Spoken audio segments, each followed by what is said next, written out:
Welcome to your World News Update. I'm Emma, bringing you today's top stories from around the globe.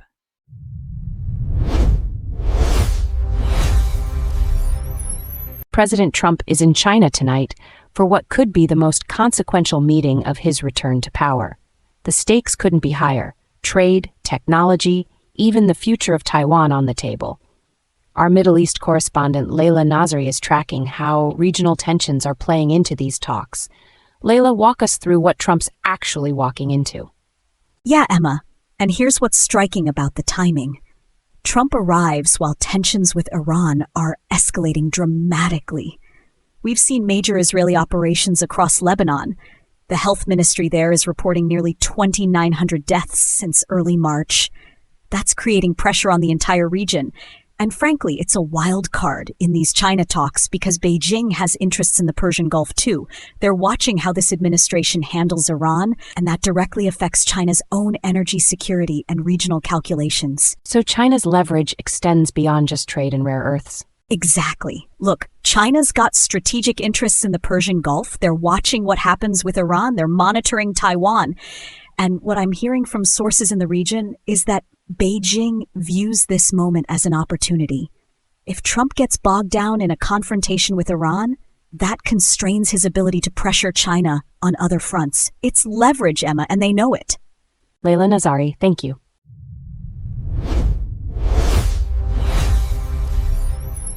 Remaining with world affairs, Russia's nuclear arsenal just got significantly more dangerous.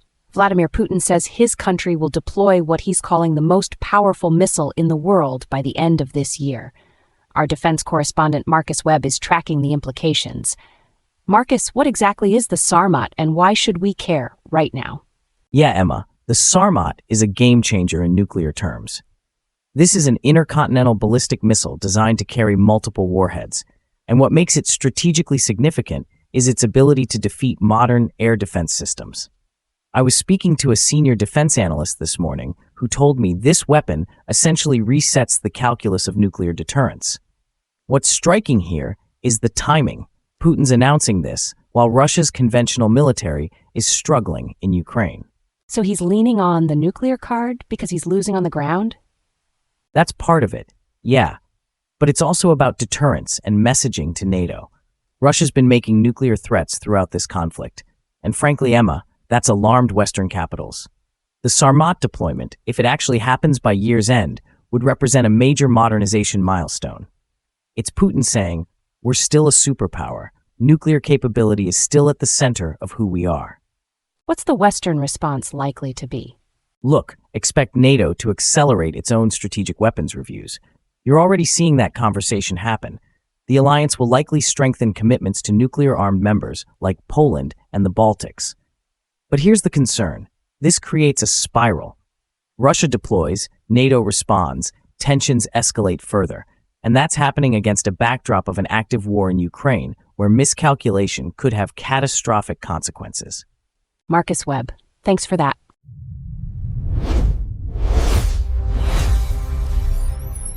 Remaining with the world, the Trump administration is drawing a hard line on Iran. The president says preventing Tehran's nuclear program matters more than the economic pain Americans are feeling right now. And Layla is back with us. Layla, what's the calculation here? Yeah, Emma. Look, this is significant because Trump's essentially saying nuclear containment overrides everything else. I was speaking to a State Department official this morning who told me the administration views this as a threshold issue. Once Iran crosses it, you can't walk it back. But here's the twist. Iran's pushing back hard. Their chief negotiator came out yesterday saying Washington has to accept Tehran's peace plan or the whole ceasefire falls apart. So we're at a real breaking point. We are. The ceasefire's already showing cracks. Trump himself said last week it was near collapse. What's striking to me is the timing. These Beijing talks this week are looking like a last-ditch effort to get China on board with Iran pressure. If that doesn't work, and frankly, Emma, you could be looking at renewed conflict in the Persian Gulf within weeks. That's a dangerous moment. Extremely. And it happens while Iraq's government is still in flux. A lot of moving pieces and very little room for error. Layla, thanks.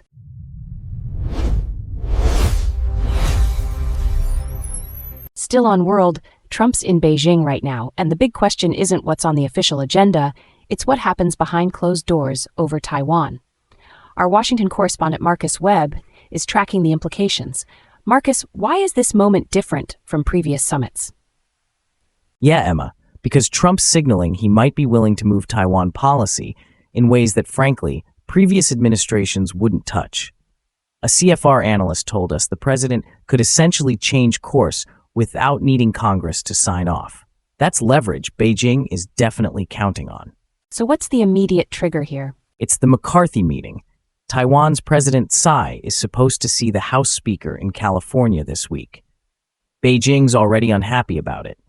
They launched a major pressure campaign last year over Pelosi's Taipei visit, and what we're hearing from analysts is they've got more to lose this time, so expect something more aggressive. That's escalation. It is, and it's happening while oil prices are spiking because of Iran locking down the Strait of Hormuz. So you've got economic pressure, security pressure, diplomatic pressure, all converging in Beijing right now. Marcus, thanks.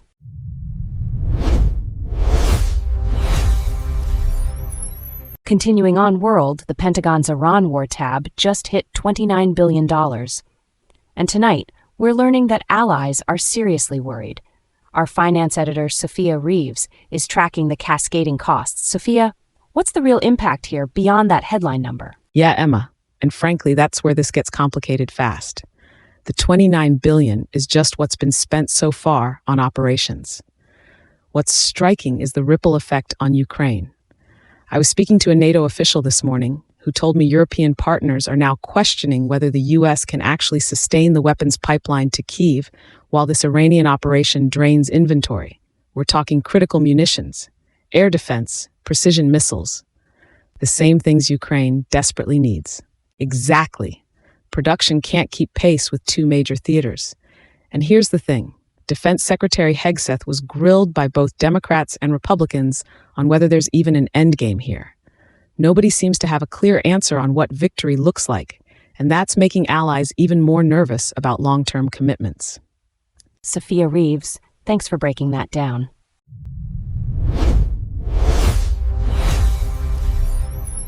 Continuing on World, the price tag just attached to Trump's new missile defense plan is staggering. $1.2 trillion. That's 7 times what the administration initially promised. Our technology correspondent Alex Park has been digging into how this happened. Alex, walk us through the numbers. Yeah, Emma. And frankly, the cost itself isn't even the most troubling part here.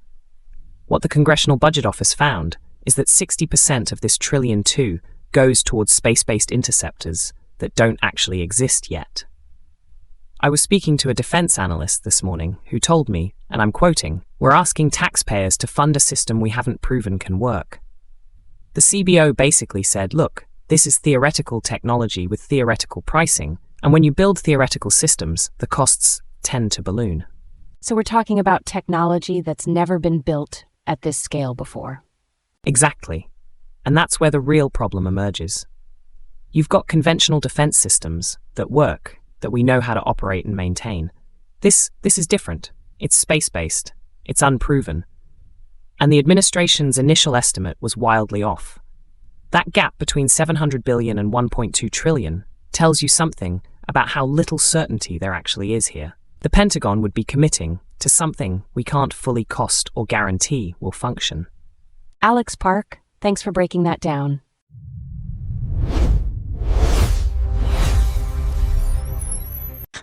Also on the world front, a record number of people forced from their homes by violence and conflict. Nearly 32 million. That's more than ever before. Our finance editor, Sophia Reeves, has been tracking how markets are responding to all this instability. Sophia, what are traders actually pricing in right now? Yeah, Emma. And here's what's fascinating. While conflict is hitting record highs, copper's basically shrugging it off. The 3-month contract on the London Metal Exchange climbed to $13,643 a ton on Monday. That's near all-time highs. What I'm hearing from traders is they're more concerned about a supply crunch than they are about geopolitical risk right now. Supply crunch, even with all this displacement and instability in key regions? Look, Normally, you'd see industrial metals get hammered when there's war risk or recession fears. That's the war discount. But copper's defying that right now because mining supply is genuinely tight.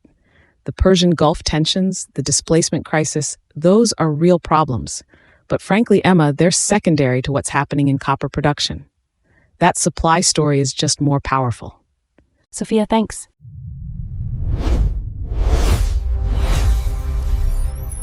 Shipping routes in the Persian Gulf are becoming increasingly dangerous. And tonight, a major international coalition is stepping in. Australia just announced it's joining a UK and France-led naval mission to protect some of the world's most critical oil and shipping lanes. Back to Alex. Alex, what's driving Australia to get involved in what's essentially a Persian Gulf security crisis? Yeah, Emma. And this is significant because Australia doesn't have traditional interests in that region the way European powers do. But what Defence Minister Richard Marles is saying is that the risk to global shipping affects everyone, including Australia's own trade routes. What I'm hearing from defence analysts is that vessels are literally turning off their tracking systems, their AIS transponders, which is leaving massive gaps in maritime awareness. That's a safety and security nightmare. Why would shipping companies do that? Look, it's a calculated risk. Some captains believe that staying dark, staying invisible, reduces the chance of being targeted. But it creates this perverse situation where nobody knows where the vessels are, which actually makes everything more dangerous. The Persian Gulf handles roughly a third of all seaborne oil globally, Emma. So when shipping becomes this unpredictable, it ripples through energy markets everywhere. The UK, France, and now Australia believe showing military presence, coordinated patrols, visible commitment is the only language that works right now. Whether that actually de-escalates the underlying tensions, that's the real question. Alex, appreciate the reporting.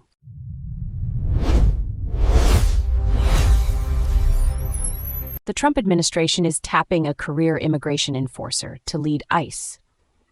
David Venturella, a longtime official at U.S. Immigration and Customs Enforcement, moves into the top job following his predecessor's departure last month.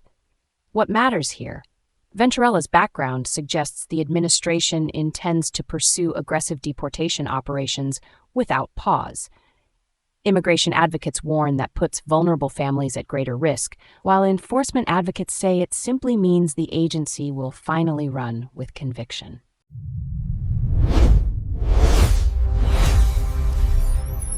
Ukraine's government is under the microscope tonight. Andriy Yermak, Zelensky's former chief of staff, walked into court today facing serious allegations. We're talking about a $10.5 million money laundering scheme tied to luxury real estate.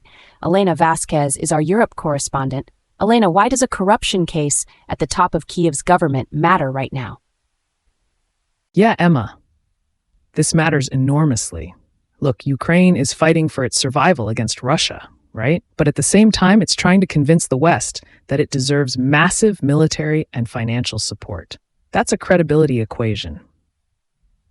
The moment people start seeing corruption at the highest levels of the presidential administration, they start asking harder questions about where money's going and whether the government can be trusted.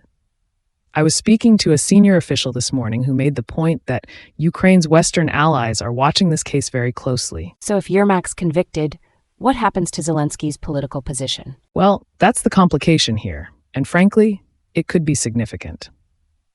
Yermak was deeply embedded in the president's inner circle. He shaped diplomatic strategy, handled intelligence matters. If he's found guilty, it raises difficult questions about oversight and judgment at the very top. That doesn't necessarily threaten Zelensky's presidency. The courts operate independently. But it does damage his administration's narrative about reform and accountability. That's leverage the West has wanted to see. Elena Vasquez in Brussels. Thanks.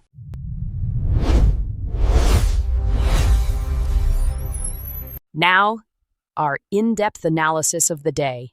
The story dominating the headlines, examined from every angle.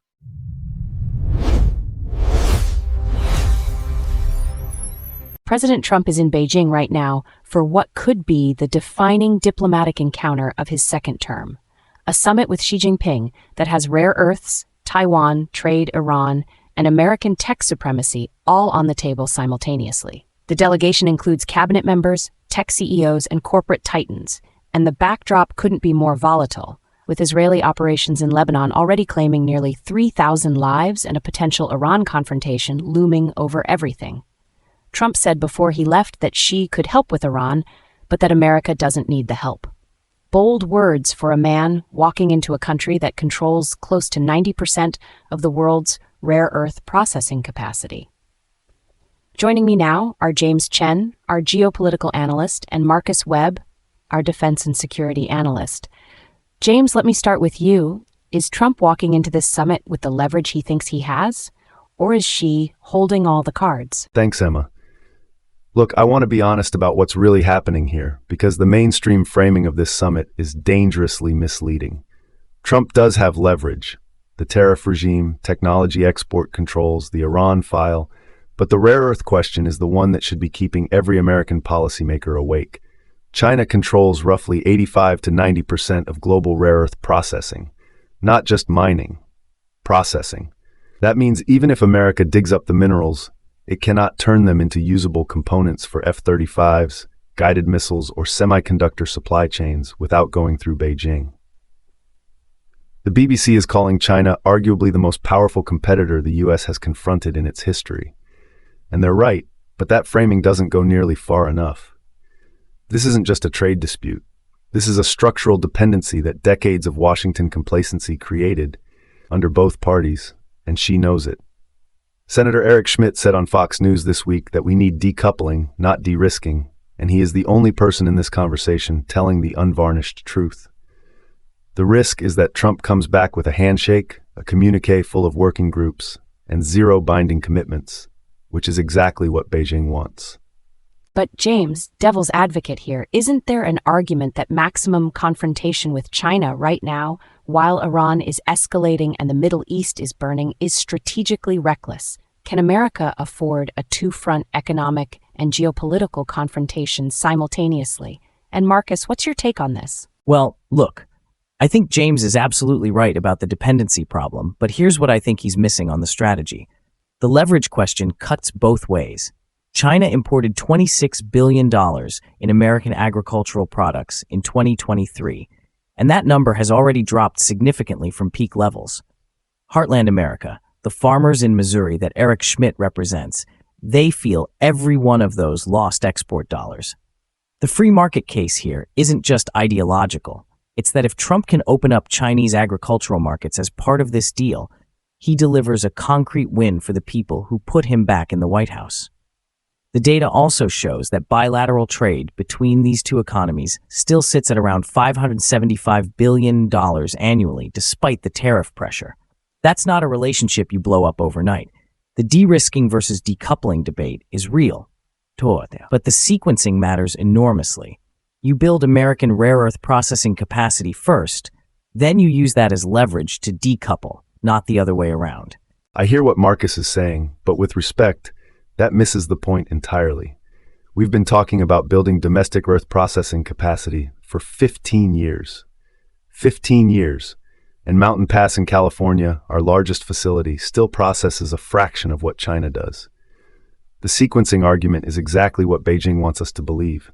Be patient, build capacity, then negotiate from strength. Meanwhile, China's defense budget is growing at 7% a year.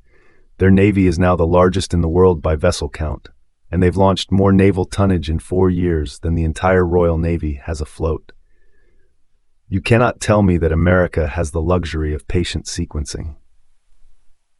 National Review is right that Trump has a specific, tangible opportunity this week. Jimmy Lai is sitting in a Hong Kong prison, and if Trump can't leverage a personal relationship with Xi to get one man released, what exactly is the relationship worth? Strong borders, strong military, strong national sovereignty, those aren't talking points. They're the framework that tells you when a deal is real and when it's theater. Here's what I want to know. Trump said Xi could help with Iran, but America doesn't need the help. Is that genuine strategic confidence, or is it negotiating bravado that could backfire badly if the Iran situation explodes while he's literally sitting in Beijing? Marcus, where do you see this playing out? The way I see this playing out, and this is the scenario that concerns me most from a pure risk management standpoint, is that the Iran dimension becomes the wild card that scrambles the entire summit agenda. China has deep economic ties to Iran. If Israeli operations in Lebanon or elsewhere trigger a wider regional escalation while Trump is in Beijing, Xi has a genuine choice to make. Does he use American vulnerability on the Iran file as additional leverage in the trade negotiations, or does he offer genuine cooperation in exchange for American concessions elsewhere? My read is that Beijing will do what Beijing always does. It'll appear cooperative on Iran while extracting maximum economic concessions, then deliver minimum actual pressure on Tehran. That's not cynicism. That's a reading of 20 years of Chinese diplomatic behavior. Here's what concerns me most, and I want to put a number on this risk because vague warnings don't move anyone. Lebanon's health ministry is reporting 2,883 dead since March Tech. That conflict is not stabilizing. If that escalates into a direct Iran confrontation while the U.S. president is in Beijing, you have an extraordinary situation where America's most formidable economic rival is also the primary diplomatic interlocutor with America's most active military adversary. That's not a coincidence Beijing is unhappy about. The trajectory suggests that the longer this summit produces only atmospherics and no binding commitments on rare earths, technology transfer, or Jimmy Lai, the more Xi will conclude that personal diplomacy with Trump is a cost-free exercise in buying time. And buying time is exactly what China's 30-year strategic plan requires. James Chen, Marcus Webb, extraordinary analysis from both of you on what is shaping up to be the most consequential week in U.S.-China relations since Nixon got off the plane in 1972. One thing is certain. In Beijing tonight, the man who controls 90% of the world's rare earth processing is sitting across the table from the man who controls $575 billion of his country's annual trade, and at least one of them has done the maths more carefully than the other.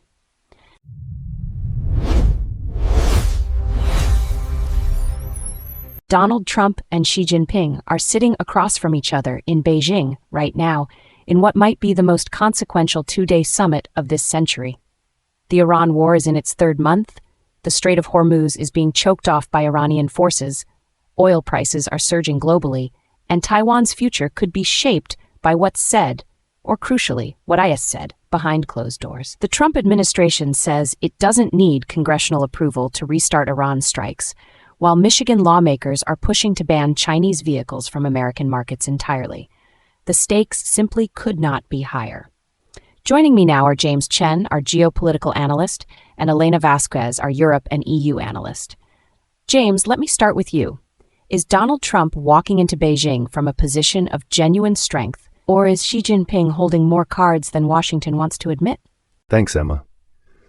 Look, the answer is absolutely. Trump is walking in from a position of strength, and here's why that matters.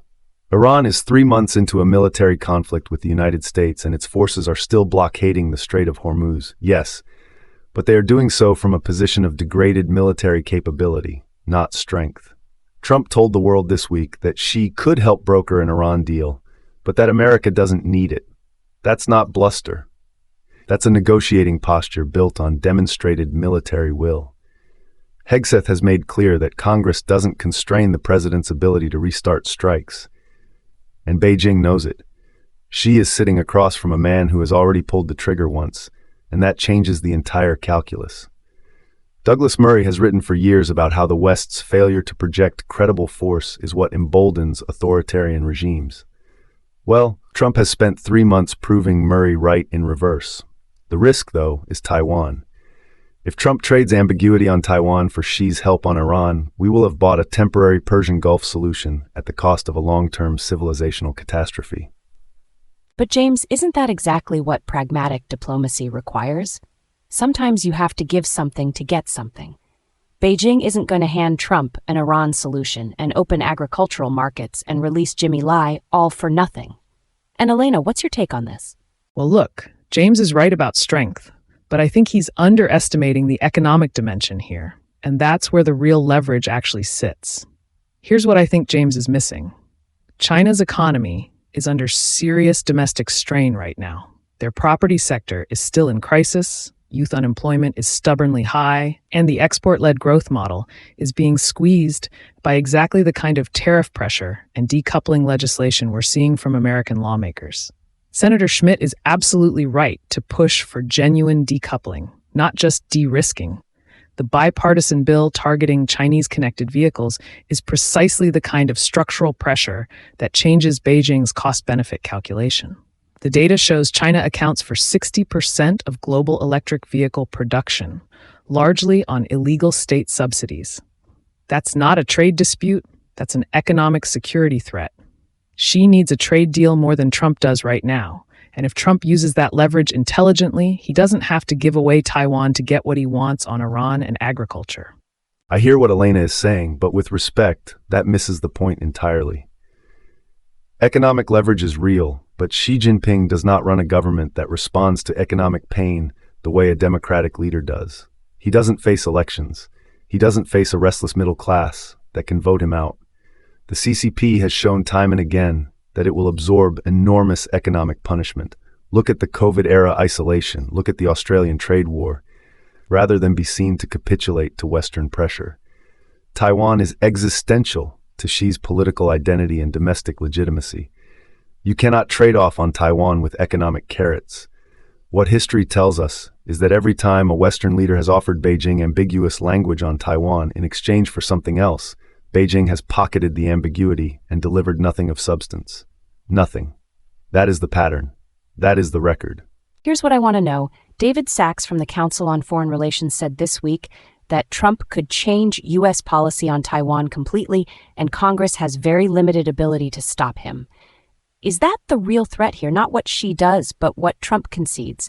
Elena, where do you see this playing out? The way I see this playing out, the most likely outcome in the next 90 days is a summit that produces impressive-sounding communiques with just enough ambiguity on Taiwan to alarm Taipei without quite crossing any formal red lines. Watch the language carefully.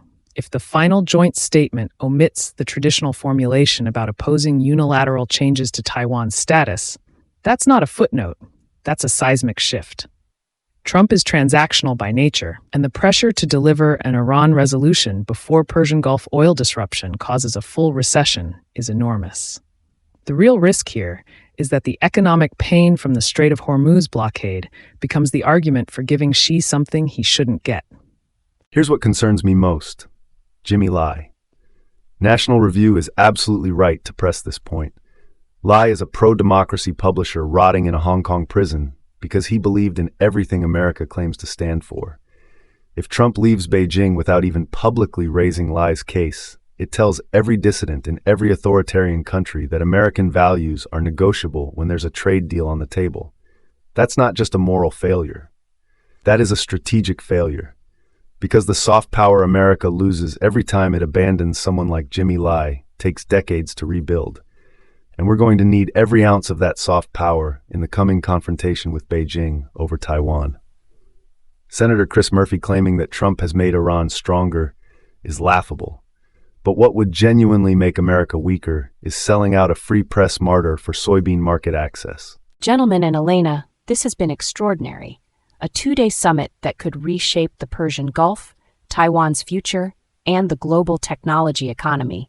And somewhere in a Beijing prison, Jimmy Lai is waiting to find out if American principles survived the meeting. One thing is certain. Whatever comes out of that room, Xi Jinping already knows exactly what he walked in wanting. And the question is whether Donald Trump does too.